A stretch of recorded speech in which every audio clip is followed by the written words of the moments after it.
Good morning, good evening, and good afternoon to you all.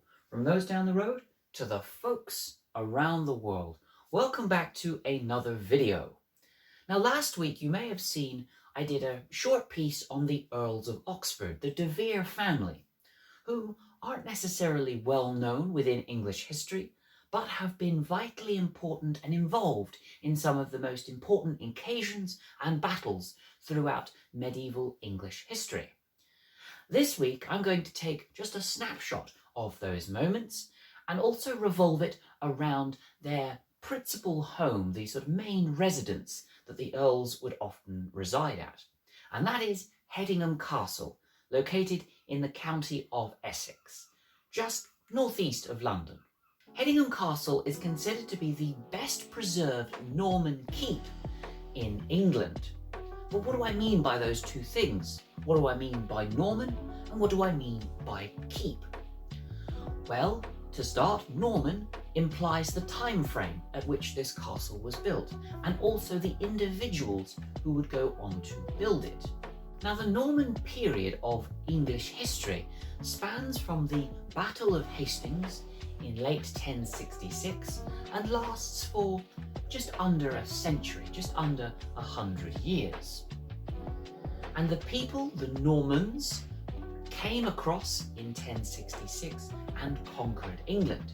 They were originally from Normandy, which is now in present-day France, but originally was its own sort of province or territory with its own ruling autonomy, the Duke of Normandy. Now, keep implies the style of castle of which we are looking at. And the word keep actually comes from an old Saxon word, and it roughly translates as a basket. Now, it's possible that this word has been used to suggest that we keep things safe, or we keep things contained in this basket, especially in times of siege and battle, when the keep itself was the last line of defence against your enemies outside. Now, as we move forward, Hedingham Castle isn't just this keep, this tower, if you will. It is part of a much larger complex of castle defences, which stretched about a mile in total. You might be more familiar with the term Motte and Bailey Castle, and the keep is actually the building which sits atop of the motte, which is the mound, and surrounded by the baileys, which are the giant courtyards, which again, at Hedingham Castle, stretched about a mile in total. Okay, context concluded, let's get on with the rest of this video.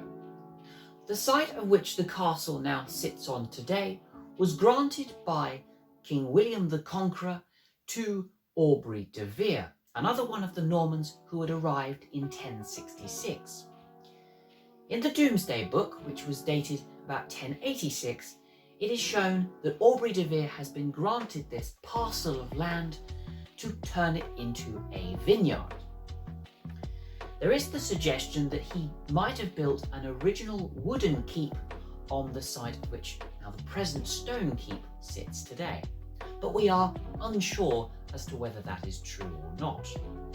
But it is by the time you get to the 1130s and the 1140s that the fortunes of the de Vere family start to change. The original Aubrey de Vere had a son and had a grandson, also called Aubrey de Vere. The son was granted the title Lord Great Chamberlain by about 1133, and the grandson was granted the title of Earl of Oxford in 1141. Now, with these two great titles under the de Vere's belt, one needs a great castle for which to sit in. And so it is safely assumed that towards the end of the 1130s and definitely into the early 1140s, that Hedingham Castle was constructed and built for the Earl of Oxford.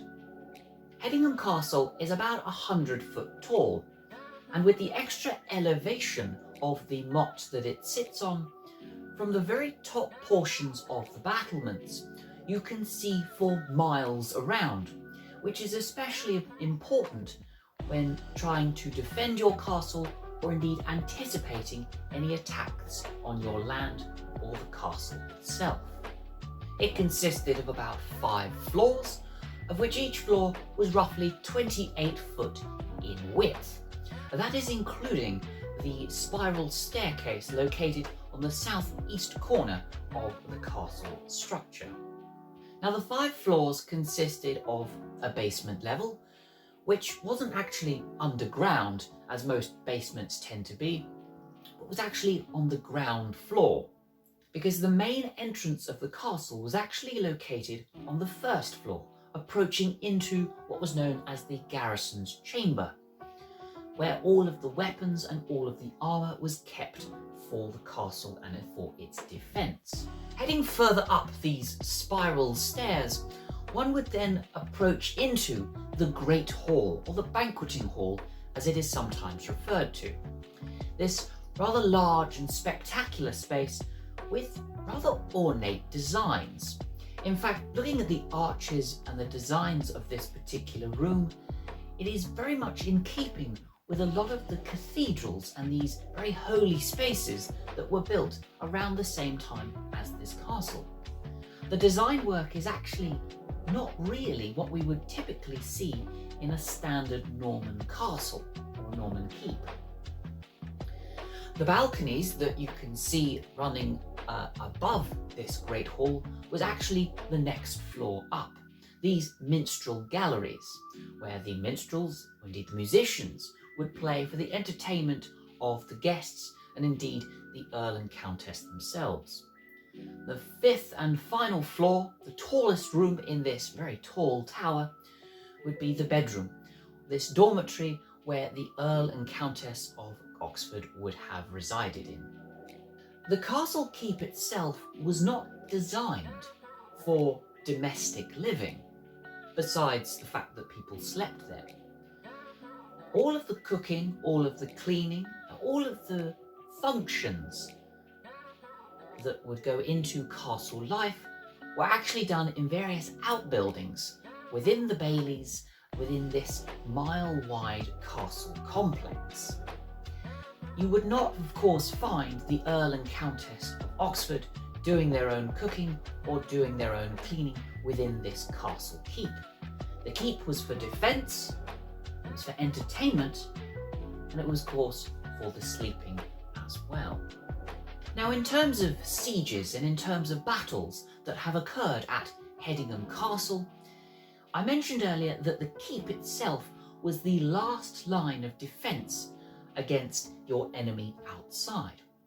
So when it came to these battles that happened here at Hedingham Castle, most of the villagers and people living within this bailey complex and outer defence would have rushed into the castle keep itself to protect themselves from the goings-on outside. And whereas this castle may seem very wide, 28 foot in width, it can become very, very small, especially when there is an entire village's worth of people residing in the castle. And that tallest room, that bedroom space for the Earl and Countess, would have become a communal space where many of the women and children would have slept with very little privacy during those times of siege and battle. Now, Hedingham Castle has only been attacked and besieged by an enemy on 2 separate occasions, and funnily enough, in 2 successive years. The first siege came in the year 1216, and the second siege, well, you've guessed it, it was in the year 1217. But why was the castle attacked? For what purpose? And why over 2 successive years? Well, in order to understand that, we have to go back to the signing of the Magna Carta on the 15th of June 1215. This was a time when King John was becoming rather unpopular with his subjects and especially with his barons, these close advisors and rulers of the various lands and estates across the country.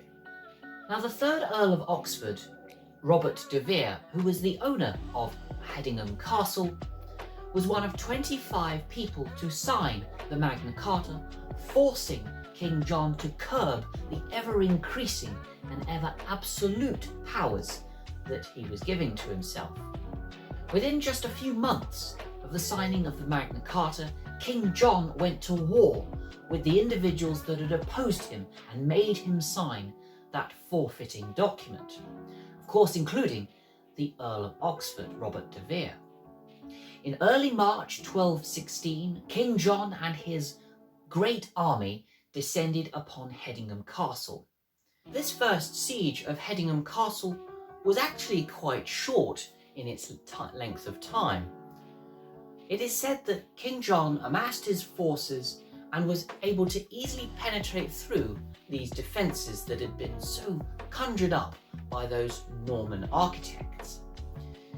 It is then said that the Earl of Oxford's men decided to throw fish at King John and his soldiers because they were ambivalent at the fact that King John was attacking them, sort of an act of defiance.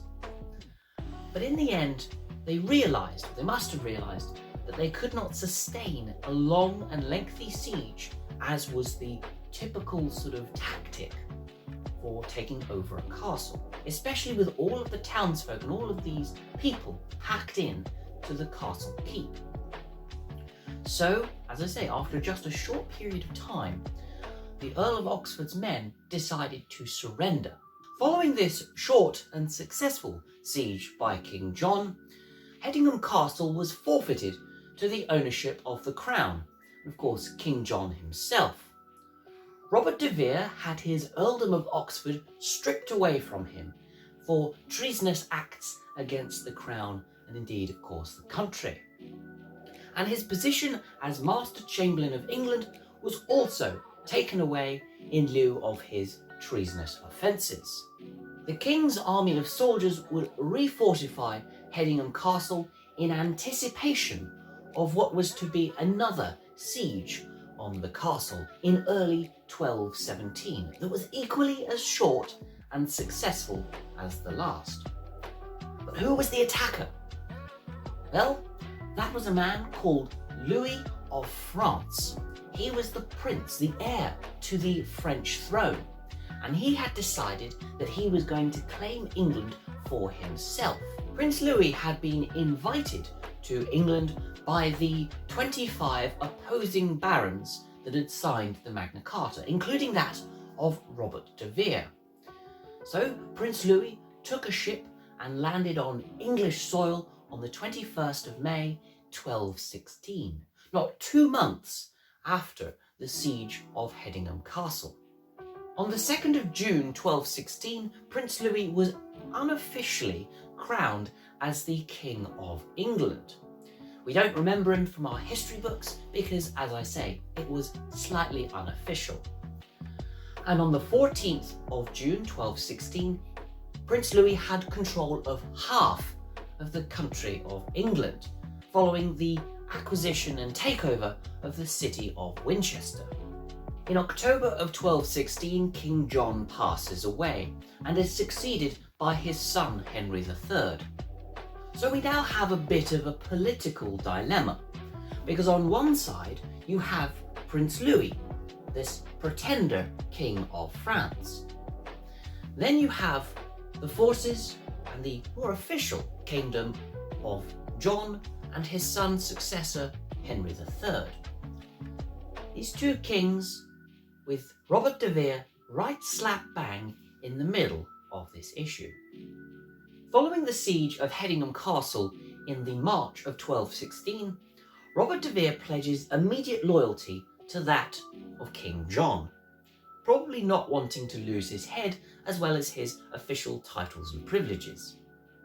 But as soon as Prince Louis arrives on the scene, well then the allegiances change. And so now, taking over half the country, there is Prince Louis, the unofficial pretender King of England. And Louis is even gracious enough to go ahead and siege Hedingham Castle in the early months of 1217. Well, thanks Louis, that's brilliant. Robert de Vere now has his castle back in possession. But immediately following that siege, the forces of Prince Louis are starting to waver a little bit. The thought of having a king who is French on English soil seems a lot less of a best scenario. Henry III might be the better case. So Robert de Vere changes allegiances once again back to the official kings of England under Henry III. By the end of 1217, Prince Louis has been paid 10,000 marks and told to leave the country, never to return, never to claim on English soil again.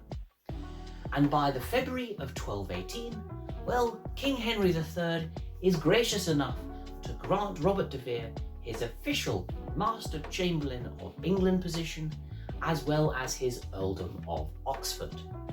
Following this rather dramatic conclusion of the early 13th century Civil War history, Hedingham Castle doesn't really see much action following thus. In its 800 or 900 year history, that is the only sort of momentous occasion that it has been part of.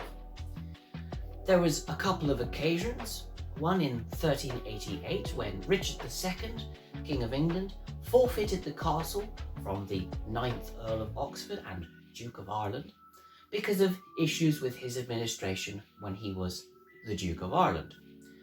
And there was another occasion in 1462 when the 12th Earl of Oxford was executed on treason charges, and so the castle once again was forfeited to the crown of Edward IV.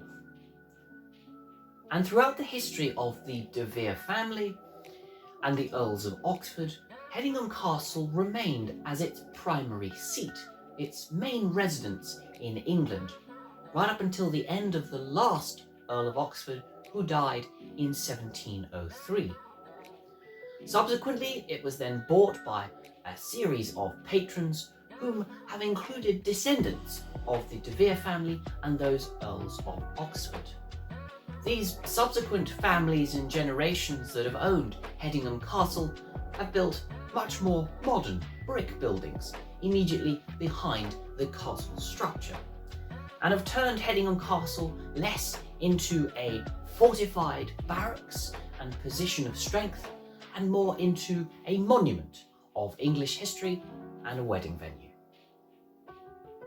And that about concludes this video on Hedingham Castle and these two sieges that it saw in 1216 and 1217. I hope that you've enjoyed this video, despite maybe it being a little bit more free and a little bit more bitty than some of the previous videos I've made. Hope to see you again in the next video, and I wish you all a great day. See you later.